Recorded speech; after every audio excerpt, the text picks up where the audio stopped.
जय Shri Ram. MGSU BA BEd exam 2026 और आज जो गेस्ट पेपर रहेगा वो BA BEd फोर्थ ईयर का सब्जेक्ट पॉलिटिकल साइंस फर्स्ट का रहेगा। यानी अभी political BA BEd fourth year का जो नेक्स्ट पेपर है वो पॉलिटिकल साइंस फर्स्ट का है। तो उससे संबंधित महत्वपूर्ण टॉपिक रहेंगे इस वीडियो के दौरान। तो आप वीडियो को आप पूरा देखें और इन टॉपिक्स को आप नोट कर लेवें और ये टॉपिक्स आप पढ़ के आएंगे तो अच्छे अंक आप प्राप्त कर सकते हैं।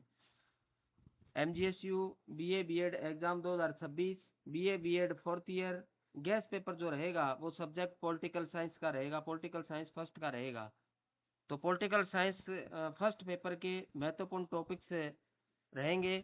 इन टॉपिक्स को आप अपनी जिस नोटबुक से आप तैयारी कर रहे हैं उस नोटबुक में निशान लगा लेवें और इन टॉपिक्स को अच्छी प्रकार से पढ़ के आएँ, क्योंकि वेरी वेरी इंपॉर्टेंट टॉपिक यहाँ पे रखे गए हैं जो एग्जाम में आने की पूरी पूरी संभावना रहती है। तो आप टॉपिक्स को पढ़ के आएँ और इन पहले वाले टॉपिक पे अपने चलते हैं। पहला टॉपिक है मानव अधिकारों का अर्थ एवं प्रकृति। यानी मानव अधिकार का अर्थ पढ़ना है और प्रकृति पढ़नी है। तो मानव अधिकार के अर्थ और प्रकृति दोनों पढ़ें और मानवाधिकार की समाजवादी परंपरा अपने को पढ़नी है। तो मानवाधिकार की समाजवादी परंपरा भी पढ़ें आप, काफी महत्वपूर्ण है ये टॉपिक। आप वेरी वेरी इंपॉर्टेंट है, पढ़ के आए, आप एग्जाम में आ सकता है। दूसरे वाले टॉपिक पे चलते हैं अपने। दूसरा टॉपिक है मानव अधिकारों की सार्वभौमिक घोषणा। यानी मानव अधिकारों की सार्वभौमिक घोषणा 1948 पढ़ना है अपने को। तो मानव अधिकारों की सार्वभौमिक घोषणा 1948 पढ़े और मौलिक कर्तव्य पढ़ के आए आप। तो दोनों ही काफी महत्वपूर्ण है, दोनों से क्वेश्चन आ सकते हैं। मानव अधिकारों की सार्वभौमिक घोषणा भी 1948 पढ़नी है और मौलिक अधिकार कर्तव्य भी अपने को पढ़ने हैं। काफी महत्वपूर्ण है, दोनों ही वेरी वेरी इंपॉर्टेंट है। आप इसको निशान लगा लेवे और पढ़ के आए। ए पार्ट, बी पार्ट और सी पार्ट तीनों में ही क्वेश्चन पूछे जा सकते हैं। उसके बाद नेक्स्ट जो टॉपिक है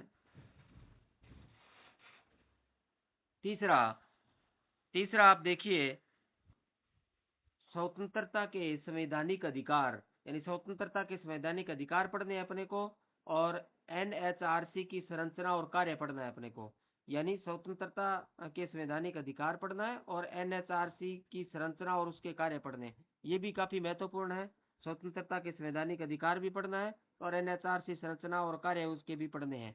तो ये भी दोनों महत्वपूर्ण है, काफी इंपॉर्टेंट है, इसको आप पढ़िए, एग्जाम में पूछे जा सकते हैं।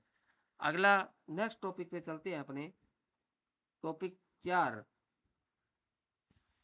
चौथे टॉपिक को आप देखिए। चौथा टॉपिक है दिव्यांग लोगों के अधिकार। यानी दिव्यांग लोगों के अधिकार पढ़ने अपने को और बाल श्रम के अधिकार पढ़ने हैं। यानी दिव्यांग लोगों के अधिकार और बाल श्रम के अधिकार दोनों ही पूछे जा सकते हैं, दोनों में से एक पूछा जा सकता है, टिप्पणी लिखने के लिए दी जा सकती है।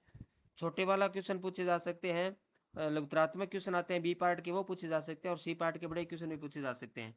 तो दिव्यांग लोगों के अधिकार पढ़ना है और बाल श्रम के अधिकार पढ़ने हैं, दोनों ही काफी महत्वपूर्ण है, दोनों पूछे जा सकते हैं। आप इन दोनों टॉपिक्स को आप पढ़ के आए। उसके बाद अगला जो टॉपिक है अपना पांचवा टॉपिक पे आप ध्यान दीजिए। पांचवा टॉपिक है मानव अधिकारों में संयुक्त राष्ट्र की भूमिका। मानवाधिकारों में संयुक्त राष्ट्र की भूमिका क्या है ये पढ़ना है अपने को और मानव अधिकारों के उल्लंघन से आप क्या समझते हैं, ये दोनों अपने को पढ़ना है। मानव अधिकारों में संयुक्त राष्ट्र की भूमिका भी पढ़ना है और मानव अधिकारों के उल्लंघन से आप क्या समझते हैं ये भी अपने को पढ़ना है।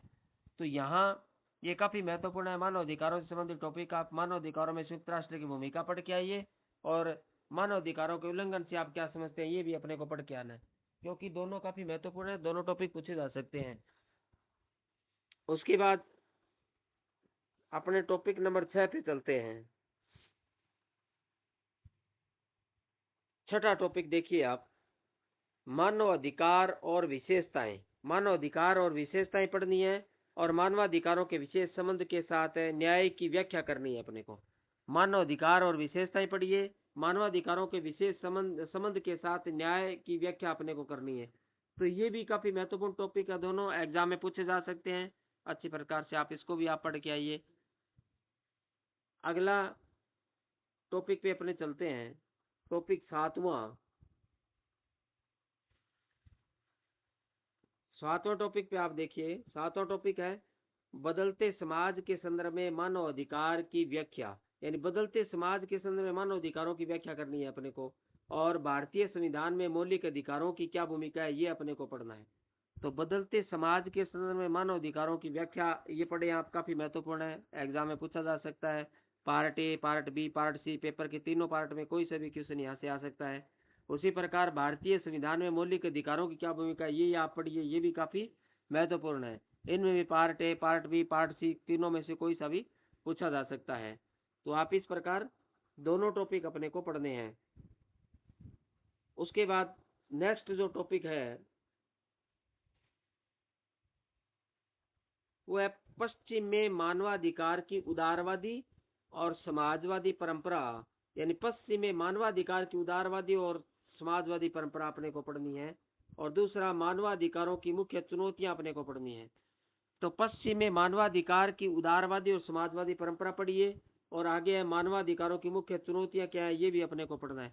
ये भी काफी महत्वपूर्ण टॉपिक है, इसको आप अच्छी प्रकार से पढ़िए, एग्जाम में पूछे जा सकते हैं। पश्चिम में मानवाधिकारों की उदारवादी और समाजवादी परंपरा और मानवाधिकारों की मुख्य चुनौतियां, ये दोनों पूछी जा सकती है, दोनों को आप अच्छी प्रकार से पढ़िए, एग्जाम में पूछी जा सकती है। इसी के साथ पॉलिटिकल जो फर्स्ट का आपका गैस पेपर के टॉपिक है वो अपने यहाँ कंप्लीट हो जाते हैं। आशा करता हूँ कि आप सभी ने अच्छी प्रकार से अपने टॉपिक नोट कर लिए होंगे और आप इन टॉपिक्स को आप पढ़ के आएंगे और एग्जाम में अच्छे अंक आप हासिल करेंगे। वीडियो को अपने चैनल को सब्सक्राइब नहीं किया है तो सब्सक्राइब कर लें, बेल आइकन को दबा लें ताकि नई वीडियो के आने वाले नोटिफिकेशन आपको समय समय पे मिलते रहें। क्योंकि आगे जो भी आपके पेपर्स हैं उनके भी आपके जो मुख्य टॉपिक्स हैं यानी गैस पेपर है वो आपको यहाँ से उपलब्ध होंगे, वीडियो मिलेंगे आपको। तो आप चैनल को सब्सक्राइब कर लें, बेल आइकन को दबा लें, और ताकि नए आने वाली वीडियो का नोटिफिकेशन आपको तुरंत मिलते रहें। इसके अलावा जो भी आपके साथी हैं, जो आपके दोस्त हैं, जो आपके रिश्तेदार हैं, एग्जाम दे रहे हैं, तो उनको भी लिंक शेयर जरूर करें ताकि वो बच्चे भी यहाँ से लाभ उठा सके, उनके भी अच्छे नंबर आ सके। तो आप इस लिंक को भी आप शेयर कर रहे हैं आपके जो भी साथी हैं उनको। धन्यवाद। जय श्री राम। एग्जाम के लिए सभी को बेस्ट ऑफ लक, आपका एग्जाम अच्छा हो, एग्जाम की बहुत बहुत शुभकामनाएं।